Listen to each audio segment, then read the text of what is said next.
We have beautiful hair, natural hair as Black women. Um, but I think we just haven't had that teaching on how to take care of it from a young age, right? Yeah. You're taught how to bath. You're taught how to iron clothes when you were when you are, well, I was anyway. Most people are. How do you cook? You might have, somebody who might teach you how to sweep the house, and maybe even how to wash your face. But I don't think we have culturally been taught how do you take care of your kinky hair, right? I want to say maybe 8, 9 when I had my first hair relaxer because it was easy for my mum to take care of 3 girls with 3 heads. It's easier if they're relaxed to take care of it.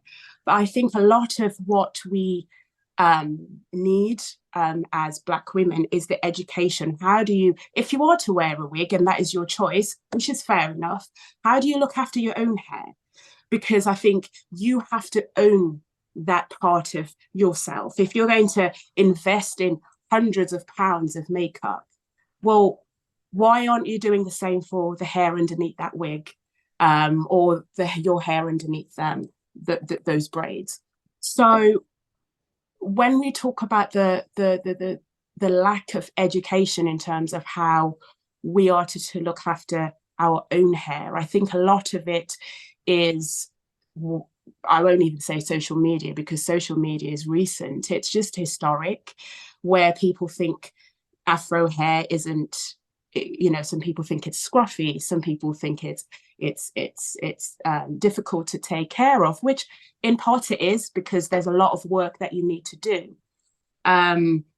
But I just wanted to share a few tips with you all. If you whether you're relaxed, I'm not going to judge those who are relaxed because we went from 1 minute everyone was relaxed, it's gone full circle, and those who are relaxed, people look at them like, girl, are you sure you want to get that relaxer on your hair? And actually it's a personal choice. I'm not here to attack anyone's personal choice. But whether you're relaxed or whether you have your natural hair, and I'm going to focus on the Afro hair because that is my passion, you always have to make sure you have a routine for your hair. The same way you've got a routine for your face, the same way you've got a bedtime routine, and you go, you make sure I take a bath, I put my pajamas on, or you have to have the same routine for your hair. Might not be daily, but certainly within a week, you have to know, right, whether your hair's as short as that, or whether it's long, you've got an Afro like this. What is your routine for your hair? How often do you moisturize it? And when I talk about moisturizing, I'm not talking about oiling it. Oil does not moisturize your hair. What oil does is whatever moisture is in your hair, it will seal it. If there's no moisture in your hair, that's it. Your hair's going to be dry, right? So anything that is water-based, water is a perfect hair moisturizer. I like to use, I hope I can find it here. I've got this. So that's just a spray bottle. I don't know if you can see it. Gosh, I've got blur on my screen. So it's just a spray bottle. Even if you just put plain water in there twice a week, you spritz your hair. Even if you've got braids on, I do it like this. It moisturizes your hair. The more moisture your hair has, is the more manageable it is. Our hair is, because it's kinky, because of how the curl pattern is, when it's dry and brittle, it's hard to take care of. But when your hair is moisturized, you find that it's easier to look after. It grows better, and it looks healthier. So even if it's just water, but if you're going to take it a step further, I would add just maybe a few drops of oil in it. Now, if you mix oil with the water, yes, they don't mix unless they're emulsified and mixed with other things. That's a topic for another day. But if you then add water to it, oil to the water, it adds to the shine. Now, having a hair routine includes washing your hair regularly. I think as Black women, we have the luxury, I suppose, of not washing our hair daily unless you've got really, really short hair like Yvonne. or pat there, where, you know, you can wash your hair every day and it will dry quickly. But even at that, washing your hair daily is not recommended for our kind of hair because it dries out your scalp. When it dries out your scalp, you get dandruff, and this, you know, it just snowballs into something else. But if it's your decision when you've got really short hair to wash your hair, make sure, I would say, you just do not use a shampoo and you go. Whenever you use a shampoo on your hair, always follow up with a conditioner. So what a shampoo does is it strips your hair off the moisture, right? Because it's washing off all the dirt, and it leaves your hair needing to be re-moisturized. So you hear a lot of people when they're buying their hair products saying, oh, it needs a really good shampoo. And yes, you do. You do need a really good shampoo, but you always have to follow through with a hair conditioner or a hair mask. That conditioner replenishes the moisture in your hair, and it is vital for every single time you wash your hair. The same if you've got kids and you're washing their hair, it is vital. Conditioners are designed they have ingredients within them that penetrate our hair follicles and add to that softness, right, in our hair. When you've washed it out, always follow through with a leave-in conditioner, right? So you've washed out the conditioner out of your hair, you've left it, you've dried it. Before you put a hairdryer, before you style it, please follow through with a leave-in conditioner, because that leave-in conditioner contains moisture that your hair needs. That is for Afro, kinky, coily hair. There's other people who can shampoo their hair, go about their day, and they're okay. But for our hair types, for kinky hair, to retain that moisture, we have added steps that we need to make sure we are implementing into our routine to make sure that we are maintaining the softness in our hair, so our hair is more manageable, right? I would probably say for people who wash their hair weekly, you need just maybe a moisturizing shampoo. For those who wash their hair every 2 weeks, or if you're stretching to over a month, or if you've had braids, I would find a detoxifying shampoo or a clarifying shampoo. There's a difference between a normal moisturizing shampoo and a detoxifying, clarifying shampoo. A clarifying or detoxifying shampoo makes sure it literally strips your hair of everything and just leaves the strand of the hair. A moisturizing shampoo will leave bits of moisture on your hair. And if you've had braids like I have for over 4 weeks, you need to detoxify your hair, replenish it all afresh with a conditioner. Now, I say this knowing there's some people who maybe don't use a traditional conditioner. Maybe there's some people who, I know my mum always likes to use mash up an avocado or whatever it is. Whatever you decide to do after your shampoo, just make sure that it is something that will replenish your hair. Another thing that I will say, if you wear wigs, which, I mean, I've said, I understand, I wear wigs sometimes, it's just easy. One thing I will say is, whether you glue your wig down or not, always be careful at the tension on your hairline. A lot of us Black women struggle from what's called traction alopecia. Now, alopecia is the loss of hair, where you end up with patches of baldness, right? And you'll notice if you get your hair braided often, if you glue your wig down a lot, you'll start to lose hair off your hairline. That is called traction alopecia, losing hair because of tension. When you are getting your braids, be mindful of how tight they are at the front. You do that often,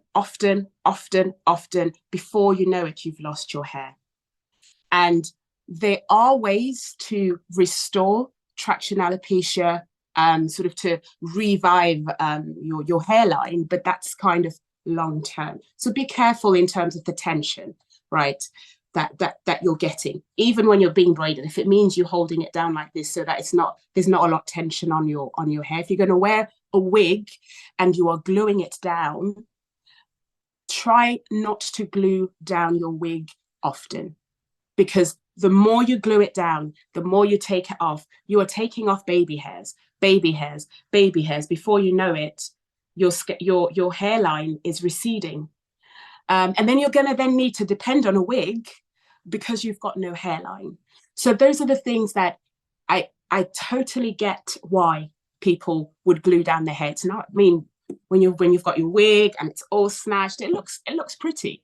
But then long term, doing that on a daily or doing that on a weekly basis, it does have an impact. If you are going to wear a hair that doesn't have, where you don't have to glue it, and it has those combs that come with the wig, again, be very, very careful that they are not pulling on your hairline, because that causes breakage and has the same effects as well. So whatever you decide to do with your hair, whether you are a wig wearer, whether you're a braider, take care of your natural hair. When you're going to bed, I know growing up, I don't know about you, but growing up, I grew up knowing that you put a stocking on your head when you're sleeping, right?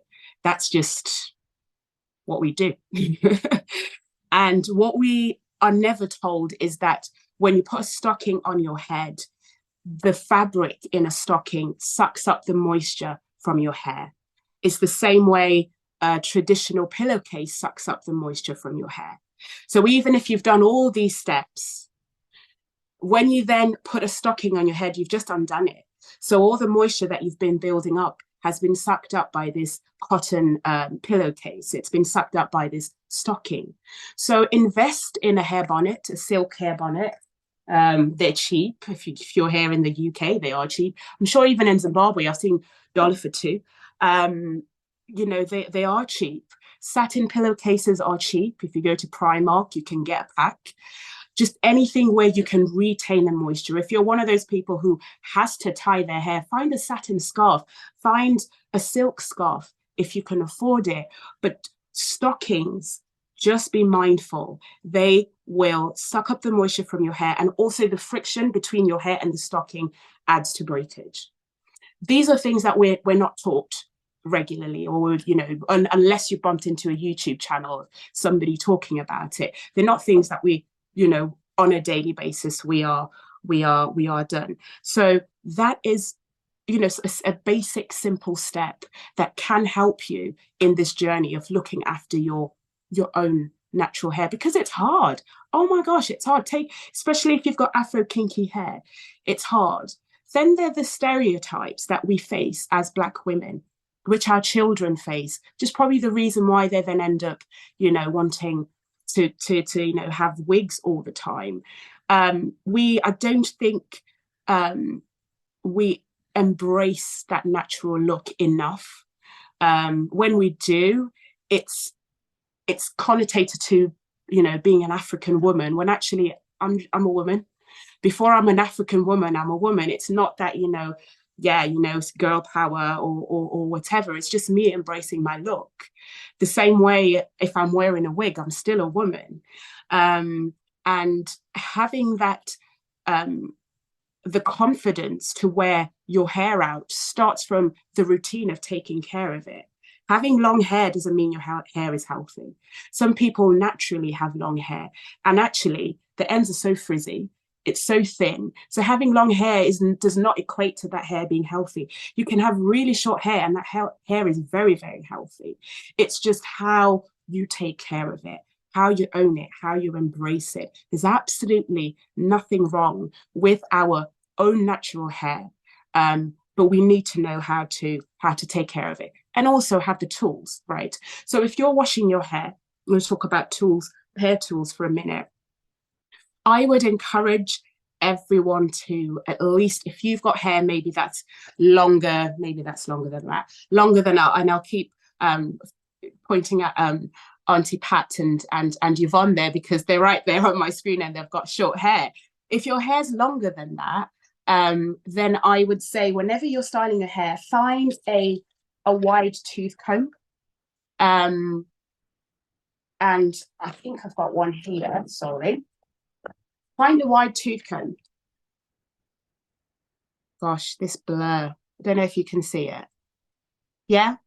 Find a wide tooth comb. So when you're detangling your hair or getting ready to wash your hair or getting ready for your nighttime routine, I know we always rush to pick up the rat tail comb with the tiny combs. That's for when you're styling your hair, when you're getting your hair parted. But when you're combing your hair initially, find a wide tooth comb.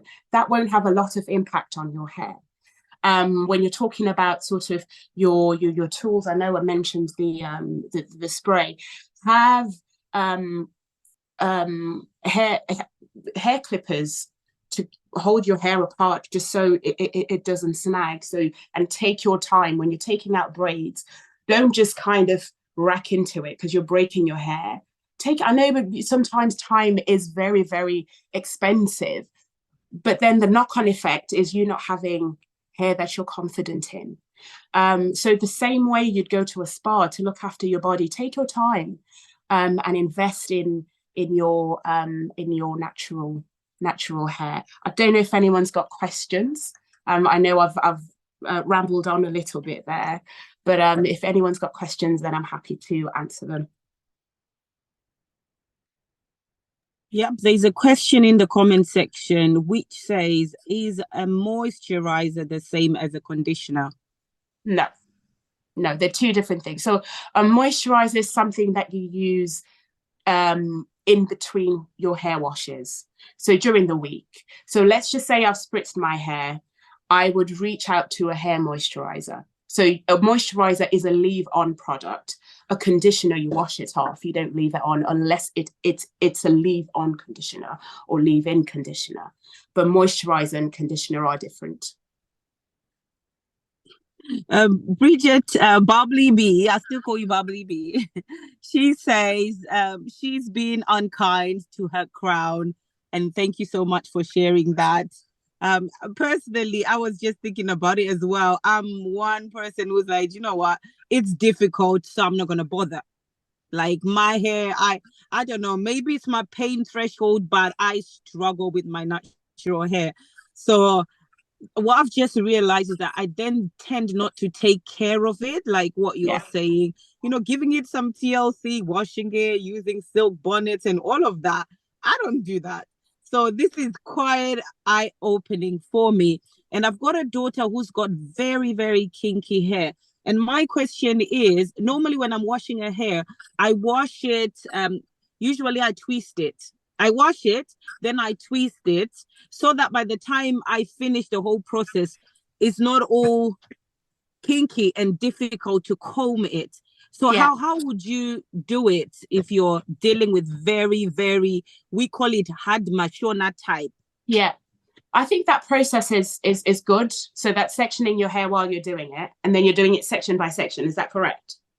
Yes, but then with the final washing off, I don't do it when the hair is out. I just do it when it's still locked in so that it doesn't tangle. Is that okay? That's fine. I think as long as you wash out the product fully, because if leave-in conditioners, the way that they are, I make my own hair care and skincare products, by the way. That's a shameless plug. But with leave-in condition, with hair conditioners, the way that they are designed is that there's a percentage of ingredients that has to be washed out. So you have to make sure you've fully washed it out. Otherwise, it may cause breakage if you leave it on. So if you are to wash it in those plats or whatever, that's perfectly fine as long as you make sure that all the products are washed out. Okay, before she answers any more questions, I would like you please to talk about your products that are coming so that the ladies that are here will not miss that opportunity. If it's okay with you, Shylet. Yeah, absolutely. So at the moment I sell hair care powders. I don't know if any of you are familiar with them.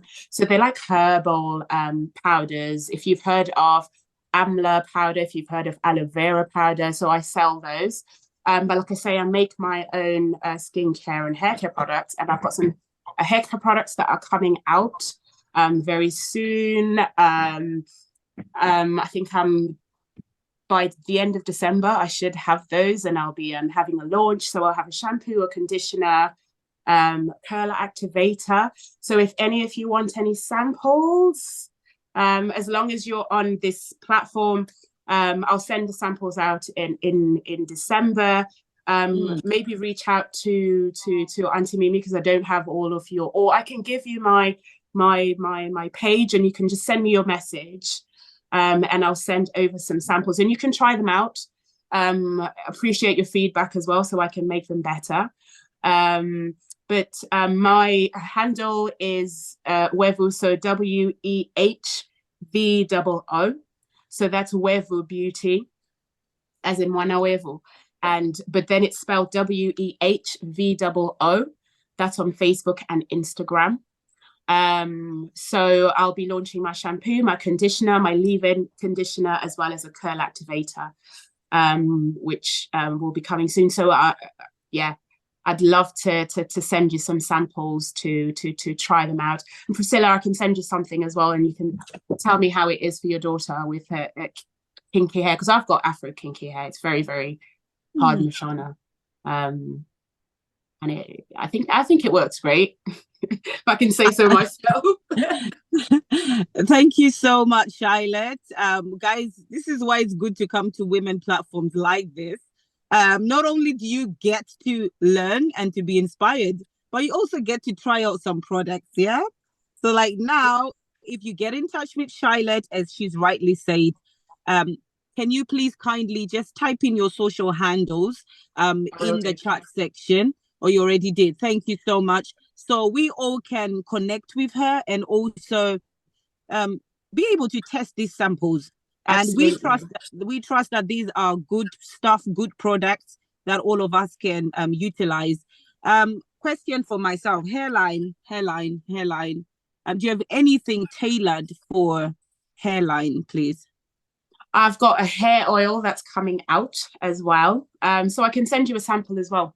If anyone wants anything to do with their hairline, I got you, girl. Can send something out. Wonderful. And a question here says, thank you so much. That was really helpful. Silly question. Is an Afro comb okay?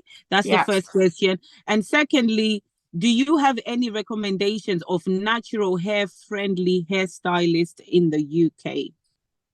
Oh gosh, it depends on where you are. I suppose it depends on where you are. Okay. I live in Nottingham, and so does Yvonne. There's a lady that's really good in Nottingham. Nottingham, yes. Oh, it's you, Tadiwa. Oh, I'll tell you, Tadiwa. There's a lady that's in Nottingham who's really good. Yes, is it Shalom who's got a question? Hiya, yes. I had actually posted a question to do with products, but I will wait for the ones that are coming out. So thank you, Shylet. Thank you so I also much. want to say, I also wanted, I'm just puzzled. I was not even expecting anything like this. And the insight in what you're sharing is really amazing. And just to say, from what you have said, I'm basically on a journey to really building my natural hair. Yeah. Because my journey, in terms of like what you were saying, we grew up, just being told we had to have slick hair, and all that pressure sort of like shapes you as a person. You're in environments where sometimes, you think your hair is not good enough. And especially coming from Zimbabwe and moving to the UK, I also had some challenges at school trying to fit in because of my hair. So one thing that I've tried to do, especially now having my two kids that I have natural hair, is that I want to sort of like encourage to build the confidence in who they are with their natural hair, rather than letting this, like social media, that kind of thing. So I just wanted to say thank you so much for sharing. It's really, amazing. Thank you so much, Sharon. Yep, I see in the comment section, some people are saying I'm also struggling with hairline. With hairline issues. And I don't know. Is it as well that the older you get, I kind of feel that the older you get, sometimes your hair starts thinning, hairline starts receding. Yeah. So with the hairline, some of it is hereditary, some of it is hormonal. So it depends on what part of life you are, whether you're perimenopausal, you're menopausal, or even when you're going through, if you're pregnant, or after you've had your baby. There's so many reasons why people lose their hair. But if you can avoid it, because if you've taken care of your hair and you've done everything you can and you're still losing your hair, then that's beyond your control. And at some point you need to speak to your doctor, right? So they can refer you, whether it's to a trichologist or a dermatologist. So hair loss in general, it's not always down to a person not taking care of their hair. I lost my hair when I started this journey. It's sort of when I was in a past relationship a few years ago, and it was stress related. So I was bald all here, which is how my journey started. Oh, wow. And I lost my hair, and that was stress induced. I was taking care of my hair, but my hair still off, it fell out. So there's so many different reasons why. So if you are experiencing hair loss, don't just blame it on yourself. Just eliminate certain factors. And if it is where you've tried everything, then maybe it's time to speak to a professional who can help. And do you think medications work? Holland and Barrett sells a lot of hair loss stuff, medications. What do you think? Like, you're talking about vitamins?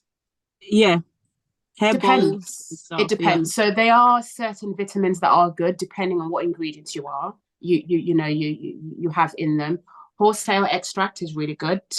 Biotin is really good. Folic acid is really good.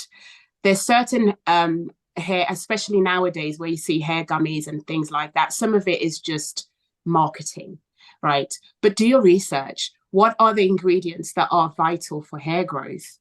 There's certain things that you will find even in Holland and Barrett, where I read the ingredients sometimes and I'm just like, £20, I can get this in Tesco's. So it's do your research, but not all of them are created equal, is what I'll say. Thank you so much, Shylet. It's been amazing. We can talk about hair all day. I could. We've got to move on. Our guest that I've